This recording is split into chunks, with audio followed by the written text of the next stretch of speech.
कैसे हो मेरे सभी भाई बहनों। उम्मीद करता हूँ कि प्रभु यीशु मसीह के अनुग्रह से आप सभी बहुत ही अच्छे और ब्लेस्ड होंगे। स्वागत करता हूँ एक बार फिर से मैं आप सभी का हमारे YouTube चैनल मसीह की बातें में, जहाँ मैं और आप मिलकर प्रभु यीशु मसीह के बातों को सीखते हैं कि वो हमें अपने वचनों के द्वारा क्या। तो आज मैं आप सभी के बीच पिछले वीडियो का पार्ट 2 लेकर, जिसमें हम पहले के वीडियो की बातों को पूरा करेंगे जो हम अधूरा छोड़ चुके थे, और सीखेंगे कि क्यों मैरिज का नियम प्रभु ने और कैसे स्वर्गीय और किस नियम को फॉलो करते हुए मसीही विवाह को पूरा करें। तो आइए वीडियो पार्ट 2 को प्रभु यीशु मसीह के नाम में शुरू करते हैं।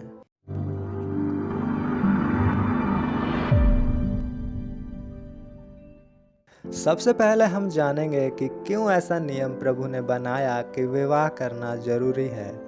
क्योंकि जब परमेश्वर कोई नियम बनाते हैं तो उसके पीछे कुछ न कुछ कारण होता ही है। जैसा कि यहोवा ने शाऊल को कहा था, अमालेकियों को जाके मार दो और एक भी प्राणियों को जीवित न छोड़ना उनमें से। पर अब लोगों को यहाँ लग रहा था कि यहोवा बिल्कुल दया नहीं करता, वो निर्दयी है, और ऐसे ही उसने कह दिया होगा गुस्से में। क्योंकि शाऊल को भी यही लगा कि यहोवा का योजना सही, और मैं सारे अमालेकी प्राणियों को, जानवर, इंसान और जो कुछ उसका है, सबको नहीं मारूंगा। इसलिए शाऊल ने वहाँ के जानवर को, लोगों को छोड़ दिया। फिर उसका रिजल्ट ये हुआ कि कई सालों बाद वही अमालेकियों के वंश से एक हामान नामक व्यक्ति रानी एस्थर के दिनों में निकला, और वो पूरी यहूदी जातियों का दुश्मन बना और पूरे यहूदियों को ख़त्म करने। इसलिए जब परमेश्वर कोई योजना बनाते हैं तो वो हमारे भलाई के लिए ही होता है, चाहे वो योजना हमें समझ आए या नहीं आए, हमें उनके मर्जी को पूरा करना ही है। क्योंकि वचन कहता है यहोवा के सामने शांत रहना है। परमेश्वर ने यह धरती इंसानों को देते हुए कहा कि इसमें फलो फूलो और भर जाओ, और ये आशीष परमेश्वर ने अचानक से नहीं बना के दी। क्योंकि जब परमेश्वर कोई आशीष हमें देते हैं तो वो आशीष वो पहले ही सोच के हमारे लिए रख, जो सही समय पे वो हमें दिया करते हैं।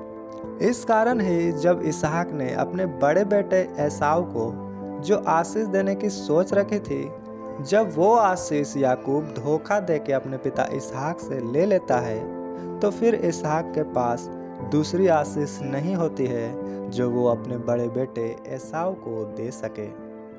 इसका मतलब ये है दोस्तों कि आशीष जब परमेश्वर किसी को देते हैं तो उसकी योजना वो बहुत पहले से ही बना लेते हैं, और वो आशीष ऐसा नहीं होता कि इसको भी दे दें और उसको भी दे दें। वो जिसके लिए बनता है एक बार वो निकल तो वो ठहरा ही रहता है, और वही आशीष यहोवा परमेश्वर नियुक्त करके हमारे लिए रखते हैं। इसलिए परमेश्वर ने जब विवाह और सारे लोगों को इससे ब्लेस, तो इसकी योजना भी उन्होंने पहले ही बना दी थी। इस वजह से ही उन्होंने जब मनुष्य को बनाया तो कहा, फलो फूलो और धरती में भर जाओ। और जब लोग विवाह ही नहीं करते तो ये धरती भरता और फैलता कैसे? परमेश्वर का प्लान पूरा कैसे होता? उनकी ब्लेसिंग का फिर क्या अर्थ होता? लेकिन आज कुछ लोग धरती में कहते हैं कि हम सन्यासी हैं, हम योगी हैं, हम ये है वो, और इस रेस में कुछ मसीही भी वो लोग भी खुद को नन बना के, और ये सारे लोग खुद को कहते हैं कि हम परमेश्वर की सेवा के लिए, उनकी आज्ञा पूरा करने के लिए विवाह, पर वे लोग नहीं जानते कि वो खुद परमेश्वर की योजना को गलत ठहरा रहे हैं। वो लोग खुद को परमेश्वर से भी ज़्यादा पवित्र समझते हैं, पर जब परमेश्वर ने व्यवस्था बना के लोगों को दिया तो उसमें भी उन्होंने साफ साफ कहा कि कोई खुद को विवाह से अलग न रखे, ये सोच के कि हम परमेश्वर के लिए खुद को पवित्र रखेंगे और अकेले रहेंगे। पर जब कोई ऐसा सोचता है दोस्तों, तो वो परमेश्वर की योजना को तुच्छ जानता है। वो ये समझता है कि परमेश्वर की व्यवस्था परफेक्ट पूरा नहीं है, मैं इस व्यवस्था को सही करके चलूँगा। और ऐसा सोच सीधा शैतान को दर्शाता है, क्योंकि शैतान ही है जिसे परमेश्वर की योजना सही नहीं लगती। शैतान ही है जो परमेश्वर की योजना के विरुद्ध काम करता है, क्योंकि उसे लगता है कि पर बाइबल में यहोवा परमेश्वर ने हमें आज्ञा दी है। उसे हम पढ़ेंगे व्यवस्था विवरण 23 का 17 वचन में। वहाँ इस प्रकार लिखा, इस्राएली स्त्रियों में से कोई देवदासी न हो और न इस्राएलियों में से कोई पुरुष ऐसा बुरा काम करने हो। यहाँ साफ साफ लिखा है दोस्तों कि इस्राएलियों में यानी परमेश्वर के चुने हुए लोगों में कोई स्त्री पुरुष देवदासी ना हो। देवदासी मतलब मेरे लोगों परमेश्वर के लिए खुद को विवाह से दूर रखना, शादी ना करना। पर यहोवा कहते हैं तुम लोग ऐसा बुरा सोच भी मन में मत रखना। और ऐसा करने वाले को हिब्रू बाइबल में साफ साफ प्रोस्टिट्यूट यानी व्यभिचारी कहा गया है, क्योंकि ऐसा सोचने वाले का रिश्ता सीधा शैतान से है और वो अपने परमेश्वर का नहीं। इसलिए उसे बाइबल में मेरे लोगों व्यभिचार का बहुत सारा प्रकार है, जिनमें से मूर्ति पूजा को भी व्यभिचार कहा गया है।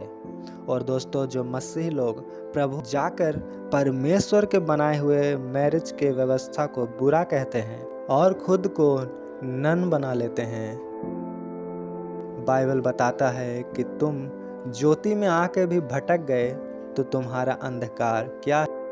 क्योंकि वो अन्य लोग जैसा सन्यासी बना के खुद को महान समझ, वैसे ये भी नन खुद को बनाकर अपने आप को परमेश्वर से ज़्यादा धर्मी समझते हैं। और जैसा पहले पार्ट में मैंने बताया कि मैरिज आपके विज़न को पूरा करने के लिए हेल्पर के रूप में आपके लिए परमेश्वर ने ठहराया है कि आपके दर्शन, आपके विज़न में आपका पार्टनर आपको हेल्प और परमेश्वर की योजना आपके लाइफ में अच्छे से पूरी हो। और जब हम रोमियो की पुस्तक 1 का 26 और 27 वचन में पढ़ते हैं, वहाँ मेल और फीमेल के रिलेशन को सब नेचुरली बिहेवियर कहा गया है, जिसका अर्थ है जिसे परमेश्वर ने ही बना और जो परमेश्वर ने उसे हमें मानना ही चाहिए, चाहे ये हमें बुरा लगे या अच्छा। और ये बात मैं या कोई पास्टर प्रेरित नहीं कह रहा, बल्कि खुद परमेश्वर का जीवित वचन हमें बता रहा है। और परमेश्वर का जितना भी वचन है वो हमारे भले के लिए ही, क्योंकि जब साउल ने अमालेकियों की अच्छी अच्छी चीज़ें अपने पास रखी और जो पसंद नहीं आया उसे नाश किया, तो परमेश्वर का क्रोध उसमें आया। उसे हम पहला शमूएल 15 का 15वां वचन में पढ़ते हैं। उसी प्रकार दोस्त आज भी लोग मसीह में आने के बाद भी जो वचन उनको पसंद होता है वही फॉलो करते हैं और बाकी को तुच्छ जानते हैं। परंतु हमारा जिंदा परमेश्वर कहता है जो कोई इस वचन में से घटाए या बढ़ाए उसमें इस बाइबल में लिखा गया। तो इसलिए ही दोस्तों हमें मैरिज करना ही चाहिए, क्योंकि यह परमेश्वर की ओर से है कि हम सही जीवन जी सकें, आगे बढ़ सके, ब्लेस हो सके। और मोस्ट इम्पोर्टेंट परमेश्वर की योजना, उनकी व्यवस्था हमारे जीवन। अब बात करते हैं कि मैरिज कैसे करें। क्या पहले के रीति रिवाज से कर सकते हैं? क्या खुद के पसंद से भी हम मैरिज कर सकते हैं? तो मैं बता दूं कि मैरिज हमें प्रभु यीशु मसीह के उपस्थिति में ही करनी चाहिए कि उनका आत्मा हमारे बीच में आके हमें ब्लेस करे। और ये तब ही होगा जब वहाँ वचन पूरा होगा, जहाँ वचन का आदर होगा। जब आप शादी में बॉलीवुड डीजे सॉन्ग्स लगाओगे, शराब पियोगे, हंगामा करोगे, तो परमेश्वर वहीं आते हैं जहाँ उनके लिए रास्ता साफ किया जाए। इसलिए ही यीशु मसीह से पहले यूहन्ना बपतिस्मा देने वाले को भेजा गया कि उसका मार्ग साफ करे। हालेलुया।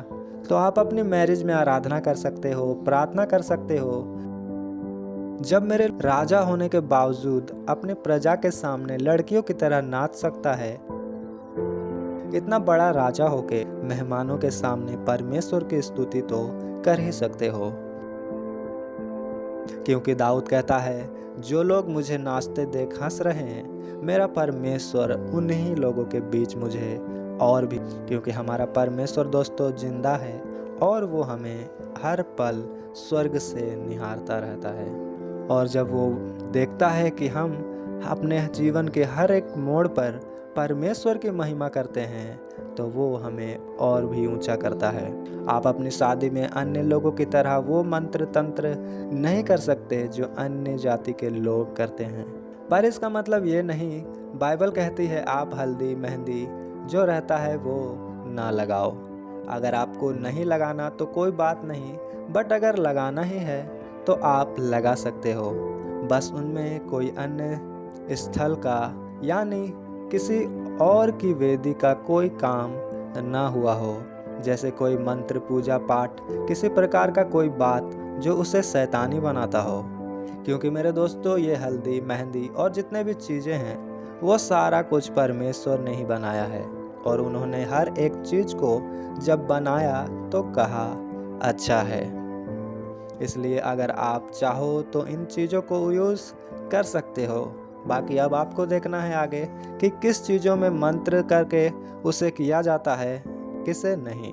अब बात करते हैं कि क्या आप लोग अपनी पसंद से शादी कर सकते हो। ये बातें आज हर कोई जानना चाहता है, हर कोई इसमें कंफ्यूज है कि बाइबल इसके बारे में क्या कहती है।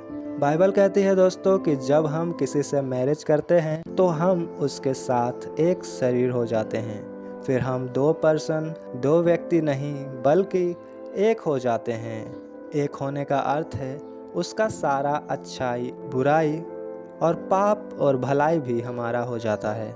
मरकुस की पुस्तक 10:8 में लिखा, इसलिए अब वे दो नहीं पर एक तन है।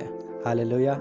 इसलिए जब हम मसीह होके ऐसे व्यक्ति, एक ऐसे लड़के या लड़की को अपना जीवन साथी होने के लिए चुनते हैं जो मसीह में नहीं है, और जो मसीह में ही नहीं है मेरे दोस्तों, तो इसका मतलब है उसका उद्धार ही नहीं हुआ है, और वो अभी भी उन बंधनों में है जो शैतान का बनाया हुआ है। बाइबल कहती है जब तक हम मसीह में नहीं आते तब तक हम पाप के अधीन में हैं और आज़ाद नहीं हैं, और जो व्यक्ति पाप में है उसमें परमेश्वर का आत्मा नहीं है। आप देखो कि वो तो अच्छा ब्लेस है, चारों ओर से पैसा है, ये है वो है। आपको लगेगा कि क्या फ़र्क पड़ता है अगर वो मसीह में नहीं है तो, पर बाइबल कहती है वो लोग उस पौधे के समान हैं जिसे आग में डाल दिया जाएगा। ऐसे लोग कब गिर जाएं कोई भरोसा नहीं। राजा नबूकदनेस्सर को लगता था कि मैं तो सबसे बड़ा हूँ, परमेश्वर के लोग तो मेरे अधीन हैं, नीचे हैं मेरे, पर परमेश्वर ने उसे उसके ऊंचे स्थान से गिरा दिया एक दिन, और वो जानवरों की तरह घास खाने लगा। इसलिए मैं आपको ये बताना चाह रहा हूँ कि जो परमेश्वर में है ही नहीं, जिसने सत्य को जाना ही नहीं कभी, जो आपके प्रभु को जानता ही नहीं है, उससे आप कैसे शादी कर सकते हो, कैसे उसके साथ आप एक तन हो सकते हो। और आप जिस पे यीशु मसीह का अनुग्रह हुआ है और उसके लहू से आपको खुदा ने मोल लिया है, फिर आप एक ऐसी संगति में होके क्यों आप अपना उद्धार को खराब करोगे? क्यों शैतान को मौका दोगे कि फिर से आपको वहीं लेके जाए जहाँ से परमेश्वर ने आपको अपना प्राण दे के निकाला है? क्योंकि परमेश्वर ने हमें सख्त कहा है 2 अध्याय का 15वां वचन में, और मसीह का बलियाल के साथ क्या लगाओ, या विश्वासी के साथ अविश्वासी का क्या नाता, क्योंकि आप मसीह में एक नई सृष्टि हो, और लिखा है पुराना सब बीत गया है। और फिर से पीछे मुड़ के हमें देखना मतलब और भारी कष्ट में जाना। पर कुछ लोग ये कहकर अन्य जाति के लोगों से रिश्ता जोड़ते हैं कि क्या पता परमेश्वर ने उस व्यक्ति को बचाने के लिए हमसे रिश्ता जोड़ा होगा, शायद मेरे द्वारा परमेश्वर उसका उद्धार करवाना चाहते होंगे। और भी ना जाने क्या क्या वो लोग अपनी संतुष्टि के लिए कहते हैं, जो बिल्कुल भी बिब्लिकल नहीं है।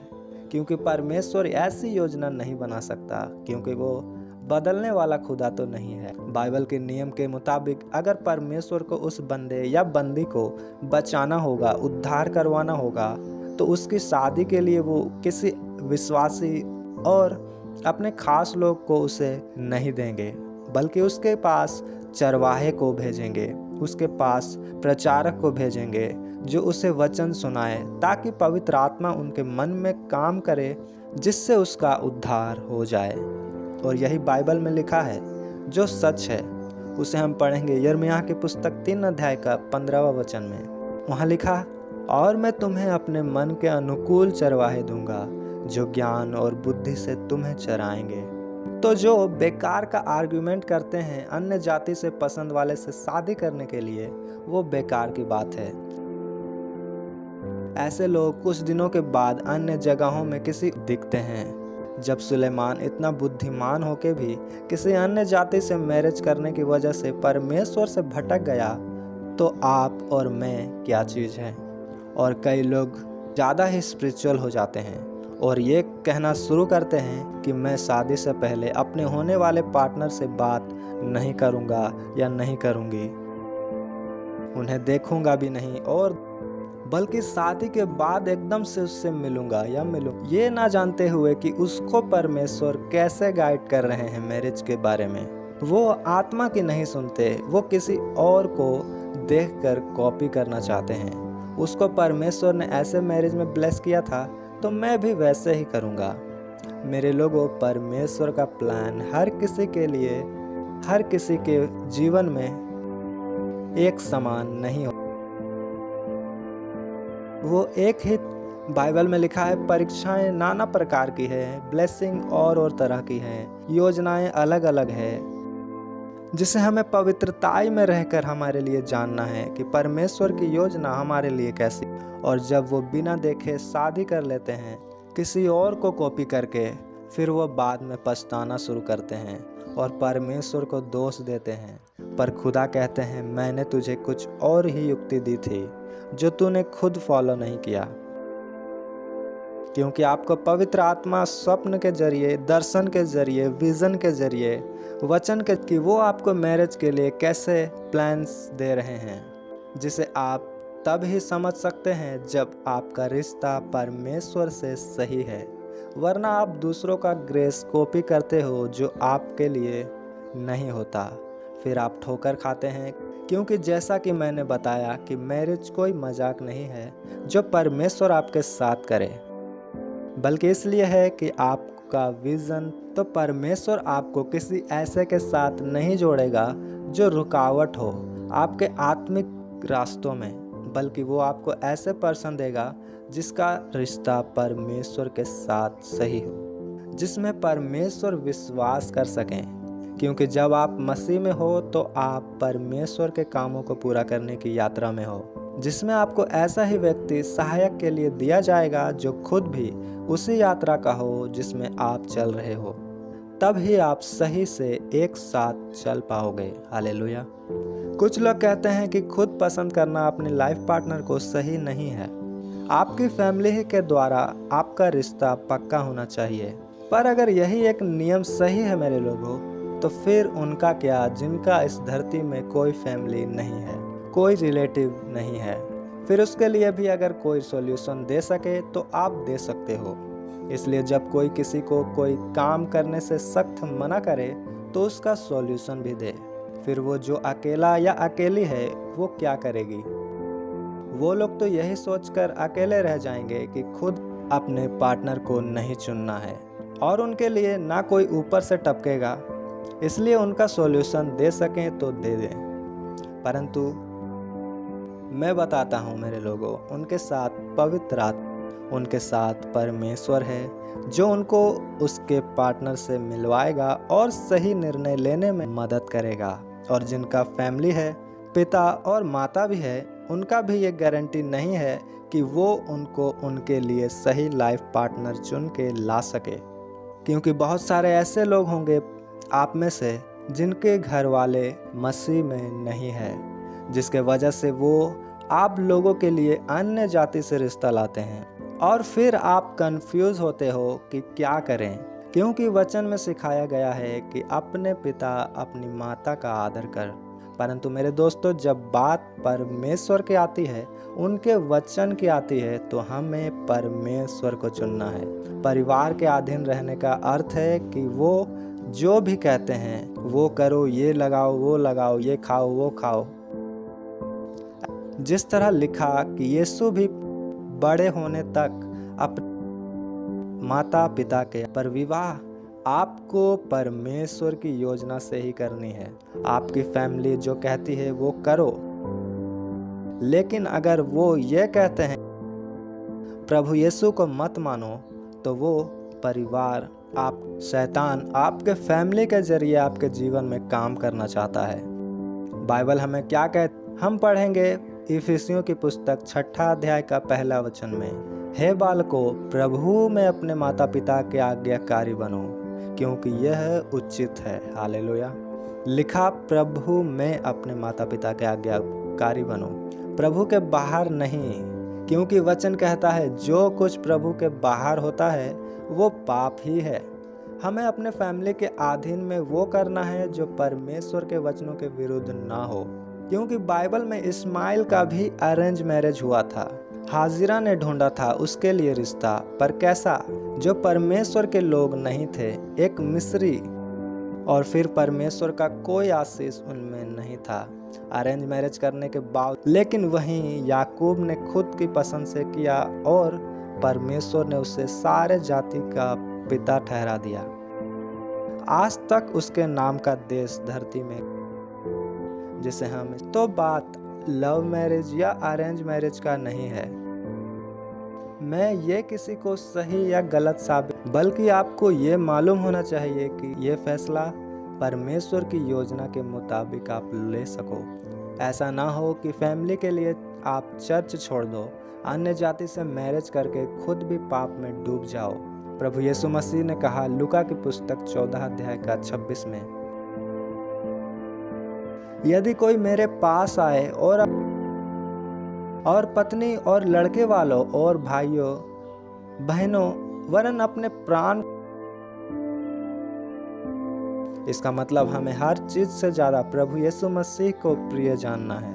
इसलिए जब तक माता पिता के अधीन रहना था, प्रभु यीशु मसीह अधीन रहे, पर जब परमेश्वर का काम करने का बारी आया तो वो, इसलिए आपका साथी आपको परमेश्वर के द्वारा चुनना है। अगर फैमिली आपके नहीं है प्रभु में, तो आप प्रेयर करो, फास्टिंग करो, प्रभु जरूर रास्ता आपके लिए निकालेंगे, क्योंकि लाल समुद्र को 2 भाग करके रास्ता बनाने वाला परमेश्वर आज भी हमारे साथ है। आज के वीडियो के द्वारा कुछ लोगों को शांति मिलेगी और कुछ लोगों को कड़वी लगेगी कि ये क्या कह रहा है, शादी घर वालों के पसंद से करनी चाहिए, ये वो। पर मैं बता दूं मेरे लोगों कि सच तो प्राचीन काल से ही कड़वा होता आया है। इसलिए ही जब प्रभु यीशु प्रचार कर रहे थे तो कई लोग उनको छोड़कर चले गए थे, ये कह के कि ऐसी कड़वी बातें कौन सुन सकता है। मेरे लोगों, जब बात संसार की चीज और फैमिली में आए तो फैमिली को चुनो, पर जब बात फैमिली और परमेश्वर की आए और उसके वचन की आए तो परमेश्वर और उनके हालेलुया। तो इस वीडियो के द्वारा परमेश्वर आपको ब्लेस करे। हम फिर मिलेंगे किसी और वीडियो में परमेश्वर की हाज़ुरी के साथ में। तब तक के लिए पिता परमेश्वर का प्रेम, प्रभु यीशु मसीह का अनुग्रह, पवित्र आत्मा का सहभागिता हम सभी लोगों के संग प्रभु यीशु मसीह के दूसरे आगमन तक होती रहने पाए। आमीन। सभी को जय मसीह की।